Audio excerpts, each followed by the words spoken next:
संपूर्ण प्रभुत्व, समाजवादी, धर्मनिरपेक्ष, लोकतंत्रात्मक गणराज्य बनाने के लिए तथा उसके समस्त नागरिकों को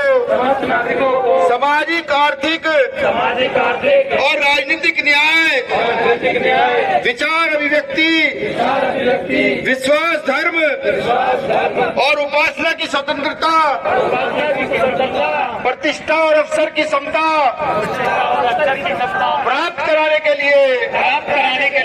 तथा उन सब में व्यक्तियों की गरिमा और राष्ट्र की एकता और अखंडता सुनिश्चित करने वाली बंधुता बढ़ाने के लिए दृढ़ संकल्पित होकर के आज 26 नवंबर सन 2024 को ये संकल्प लेते हैं, जब तक भारत की व्यवस्था जिंदा है हम सभी भारतवासी जाति धर्म से ऊपर उठ करके भारत में संविधान की रक्षा करने का प्रण लेते हैं। शुक्रिया। आजाद समाज पार्टी जिंदाबाद, आजाद समाज पार्टी जिंदाबाद, गणतंत्र आजाद जिंदाबाद, गणतंत्र आजाद जिंदाबाद, भारतीय संविधान। तो इसलिए मेरा यहाँ के प्रशासन से भी निवेदन है, बहुत सारी शिकायतें मिलती हैं, उन शिकायतों पर अंकुश लगाया है। न्याय के लिए अगर आप काम करोगे तो कुछ नहीं होगा। एक पोस्टिंग से मंत्री बनाते हैं, हमें बदलना होगा, बिल्कुल बदलना होगा। जो लोग सिर्फ हमारे धार्मिक वोट लेना चाहते हैं उनको भी सिखाना होगा कि अगर तुम हमारे मरने में, हमारे जीने में, हमारी शिक्षा में, हमारी चिकित्सा में हमारे साथ सम्मिलित नहीं तो हमारा वोट, सपोर्ट, नोट तुम्हारे लिए बिल्कुल नहीं। जिस दिन ये मन जनता बना लेगी उस दिन व्यवस्था परिवर्तित हो जाएगी। मैं तो बार बार कहता हूं, बिल्कुल कहता हूं, मैं अपने साथी से भी कहता हूं कि जैसा जीवन हम लोग कष्ट में गुजारते हैं कि रात दिन चलते हैं, काम करते हैं, आज यहाँ घटना घटित हो गई, आज वहां घटना घटित हो गई, आज इस जिले में जाना है, आज उस जिले में जाना है, हमारी औलाद इतना कष्ट नहीं सहेंगी। जिस दिन हम सब भारतीयों ने ये मान लिया कि यहाँ क्षमता के आधार पर आदमी को चुनकर आगे भेजना है, उस दिन व्यवस्था बदल जाएगी। संपूर्ण प्रभुत्व, समाजवादी, धर्मनिरपेक्ष, लोकतंत्रात्मक गणराज्य बनाने के लिए तथा उसके समस्त नागरिकों को सामाजिक, आर्थिक और राजनीतिक न्याय, विचार अभिव्यक्ति, विश्वास, धर्म और उपासना की स्वतंत्रता, प्रतिष्ठा और अवसर की समता प्राप्त कराने के लिए तथा उन सब में व्यक्तियों की गरिमा और राष्ट्र की एकता और अखंडता सुनिश्चित करने वाली बंधुता बढ़ाने के लिए दृढ़ संकल्पित होकर के आज 26 नवंबर सन 2024 को ये संकल्प लेते हैं, जब तक भारत की व्यवस्था जिंदा है हम सभी भारतवासी जाति धर्म से ऊपर उठ करके भारत में संविधान की रक्षा करने का प्रण लेते हैं। शुक्रिया। इस देश की महिलाओं को, शोषितों को, वंचितों को, इस देश के अछूतों को आजादी मिली, या मैं ये कहूं वो लड़ाई जो लाखों सालों से इस देश में चल रही है, जातिवाद की लड़ाई, धर्मवाद की लड़ाई,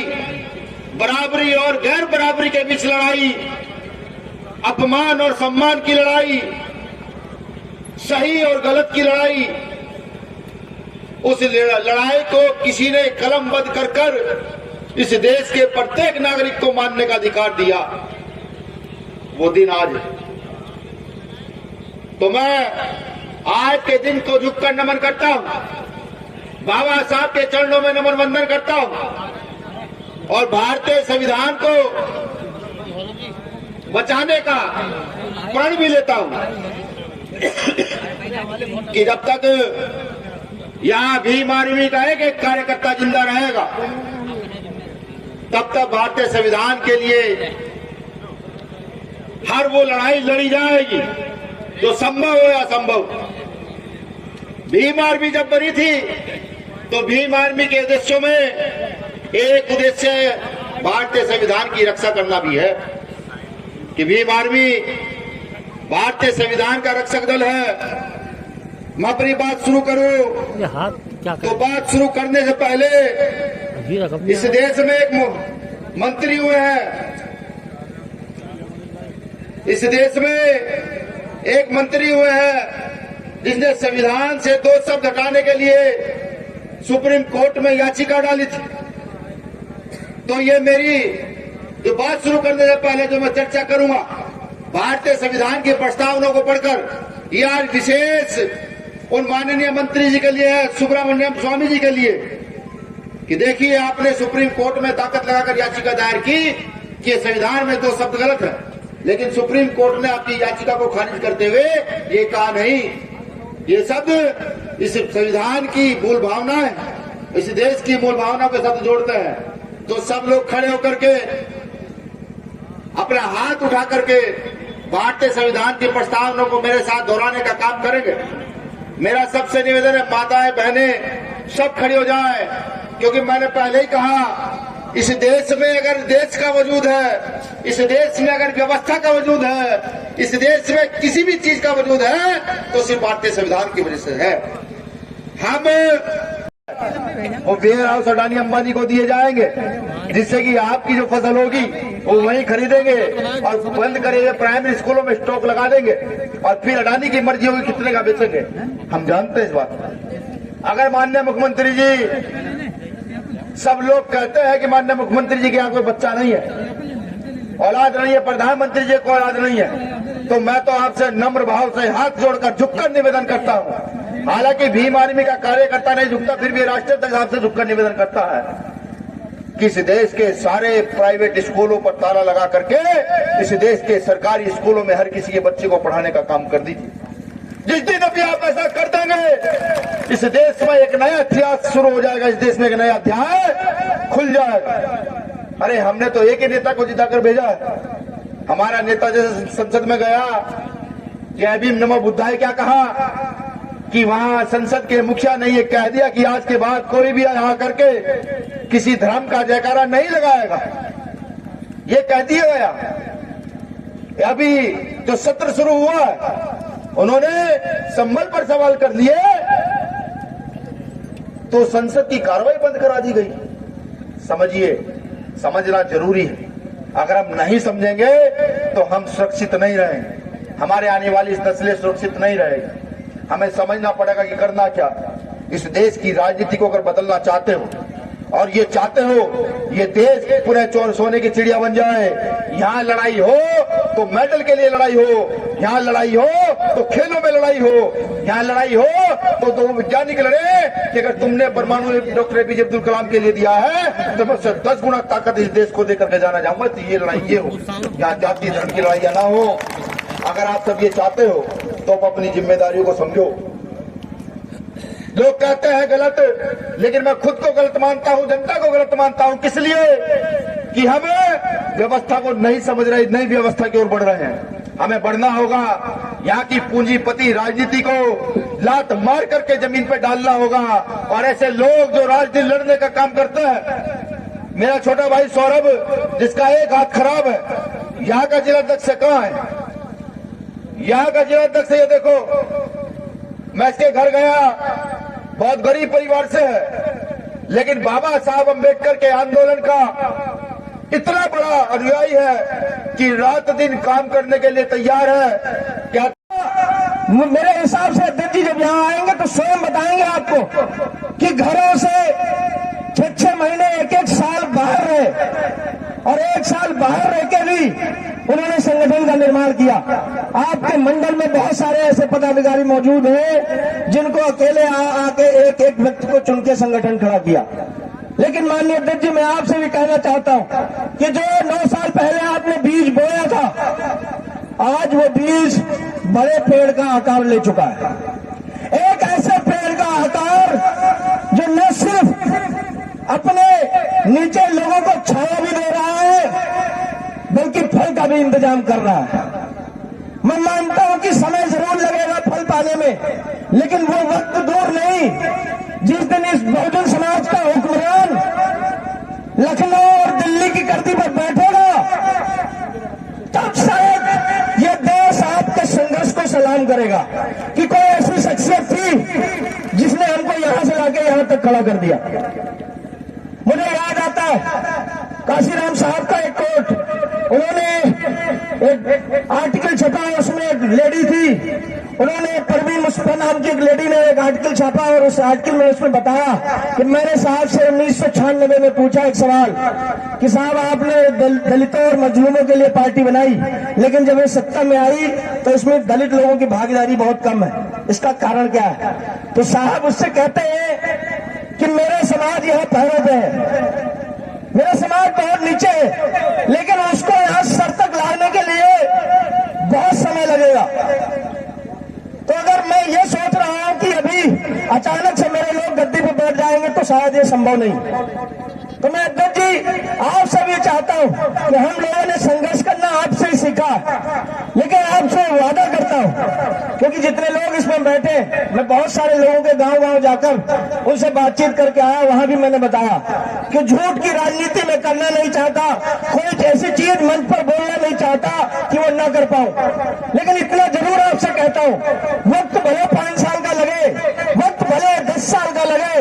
लेकिन वो दिन जरूर लाएंगे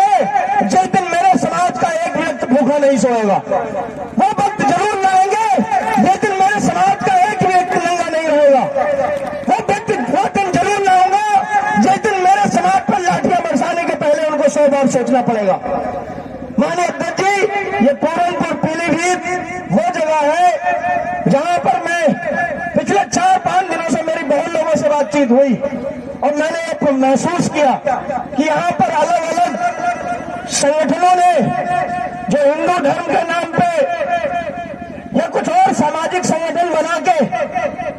यहाँ पर शोषित वंचित समाज के लोगों को और मुख्यतः अल्पसंख्यक समाज के लोगों को प्रताड़ना यहाँ पर कर रहे हैं। मैं आज इस मंच के माध्यम से आप सबको कहना चाहूंगा, मैं परसों नगर में गया था और नगर में लगभग 300-400 लोग मुस्लिम समाज के लोग इकट्ठा थे। मेरे हिसाब से वो लोग यहाँ आए होंगे। मैंने उस दिन आपसे वादा किया था कि जो चीज मैं वहां नहीं कह रहा, आज इस मंच के माध्यम से कह रहा हूं कि अगर यहाँ पर सामाजिक संगठन ऐसे जो हिंदू और मुस्लिम में नफरत की राजनीति पैदा करना चाह रहे तो मेरी बात ध्यान से खुलकर सुन ले कि भीम आर्मी संगठन जब तक पीलीभीत में जीवित है तब तक किसी मुसलमान पे अत्याचार करने के पहले आपको भीम आर्मी का सीना छल निकलना पड़ेगा। और भीम आर्मी का एक एक कतरा, भीम आर्मी का व्यक्ति का एक एक दम जब तक निकल नहीं जाता तब तक मैं किसी भी मुस्लिम समाज के व्यक्ति पे कोई आंच नहीं आने दूंगा। और यह कार्यक्रम खत्म होने के उपरांत ही जल्दी 15 से 20 दिन के अंदर में अपनी टीम के साथ बैठ के मैंने वादा किया अपने बहुत सारे साथियों के साथ कि 15 से 20 दिन के अंदर में बैठ के ऐसे अराजक तत्व जो है जो मुस्लिम भाइयों को प्रताड़ित करने का काम कर रहे हैं, माननीय अध्यक्ष जी मैं आपका भी ध्यान उस ओर आकर्षित करना चाहूंगा कि यहाँ पर मुस्लिम समाज में बहुत अच्छी अच्छी शख्सियत है जिन्होंने इस समाज की सेवा करने का बीड़ा उठा रखा है, लेकिन कुछ ऐसे दल जिन्होंने उन समाज के क्रांतिवीरों को गलत मुकदमों में फंसाने का काम किया है। लेकिन मैं आप सबसे वादा करता हूं कि वो आपको गलत मुकदमों में फंसा सकते हैं, वो आपको डरा सकते हैं, लेकिन मैं उन तक कहना चाहता हूं कि अगर मेरा वीडियो उन तक पहुंचे तो याद रखना, आज आपका दिन है, आज सत्ता आपके हाथ में, आज प्रशासन आपके हाथ में। लेकिन जिस दिन ये सत्ता पलटी और गेम भीम आर्मी के पाले में हुई, सूद समेत तुमसे अदा किया जाएगा, सूद समेत अदा किया जाएगा। सब कुछ हमारे इस पर्चे में नोट है, एक एक चीज। आज यहाँ पर ज्ञापन भी दिया जाएगा अध्यक्ष जी, और उस ज्ञापन में भी हमने मेंशन कर रखा है कि अल्पसंख्यक समाज पे जो भी अत्याचार हो रहे हैं, अगर जल्द बंद नहीं हुए तो यहाँ उन संगठनों को निस्ता नाबूद करने का काम भीम आर्मी करेगी। अध्यक्ष जी, मैं आपका ध्यान यहाँ पर एक विशेष परेशानी की ओर जरूर ध्यान केंद्रित करना चाहूंगा कि यहाँ पर नदी से पार जो नदी है उसके उस पार से लोग यहाँ पर बहुत सारे लोग आए हुए, हमारे साथी हरीश गंगवार जी यहाँ पर बैठे हुए, उनके साथ भी बहुत साथी लोग वहां से चल के आए हुए। नदी का कटान हो और उस कटान की तबाही में बहुत सारे घर भी उजड़े, लेकिन अध्यक्ष जी पिछली कई सरकारों ने इनका वोट तो लेने का काम किया, लेकिन उनकी सुरक्षा और उनके घरों का निर्माण करने का काम नहीं किया। बहुत किसानों की फसलें बर्बाद हो रही हैं, लेकिन सरकार मुआवजे के नाम पे सिर्फ जीरो। बड़े बड़े वादे कर कर लोग चयनित होकर विधानसभा और संसद तक पहुंच रहे हैं, लेकिन वो वहां पर इनकी आवाज उठाने का काम नहीं कर रहे। मैं आप लोगों से कहूं, मेरे नदी के पार के लोगों से, कि कल को मेरा विधायक बन जाएगा, मेरा सांसद बन जाएगा तो हम आपकी आवाज उठाएंगे, तो मेरे हिसाब से आपसे आप नाइंसाफी होगी। मैं आपसे वादा करता हूं, और मैंने हरीश भाई को और उनकी टीम को बोल के भी रखा है कि जल्द ही जैसे ही हमारा संगठन इतना मजबूत हो गया कि हम शासन प्रशासन की छोरें हिला सके, उस दिन अपने इस नदी को लेकर, मुद्दे को लेकर सिर्फ पीलीभीत नहीं, आसपास के रामपुर, बरेली, सीतापुर, लखीमपुर के सारे लोग आकर धरने पर बैठेंगे, और जब तक सरकार झुकेगी नहीं तब तक वो धरना खत्म नहीं किया जाएगा। अध्यक्ष जी, यहाँ पर